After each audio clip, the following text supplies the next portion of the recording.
భారీ వర్షాలకు తెలుగు రాష్ట్రాలు అతలాకుతలమయ్యాయి. దీంతో వర్షాలు తగ్గాలని, కృష్ణ శాంతించాలని ఏపీ దేవాదాయ శాఖ ఆధ్వర్యంలో ప్రత్యేక పూజలు నిర్వహించారు. విజయవాడలోని ప్రకాశం బ్యారేజ్ వద్ద అర్చకులతో దేవాదాయ శాఖ కమిషనర్ ఎస్ సత్యనారాయణ పూజలు చేశారు.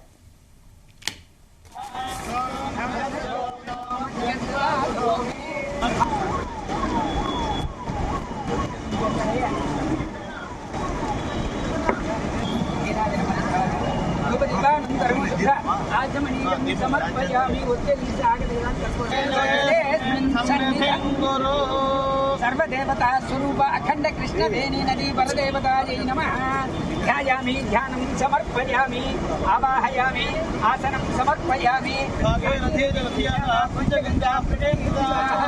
आयातु कृष्ण वेणी नदी पूजार्थं कलशोदकेन पूजा द्रव्याणि संप्रोक्ष्य कृष्ण वेणी नदी नाम संवत्सरे दक्षिणायने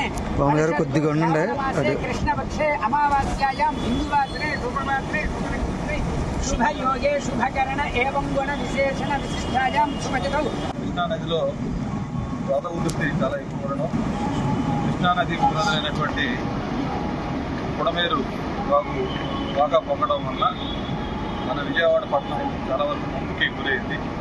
అటువంటి పరిస్థితుల దృష్ట్యా మన అన్నిటికీ మూలాధారమైనటువంటి జీవనది కృష్ణమ్మ తల్లిని తన యొక్క ఉగ్రరూపాన్ని తగ్గించి అతివృష్టి అనావృష్టి లేకుండా సువృష్టి మన రాష్ట్రంలో కలిగించడంలో భాగంగా ఇప్పుడు కృష్ణమ్మ తల్లికి ఈ రకంగా ఆ ఉగ్రరూపం నదీ పూజ చేసి సుమంగళ్య ద్రవ్యాలు ఏవైతే ఉన్నాయో, ఎందుకంటే మనకి చీరలు కానీ లేదంటే గాజులు కానీ లేదంటే పసుపు కుంకుమ ఇవన్నీ కూడా అమ్మవారికి సమర్పించి తల్లిని మమ్మల్ని పరికరించు నీ రూపే నీ యొక్క శాంతి స్వరూపంతోనే మేము పొందుతున్నాం.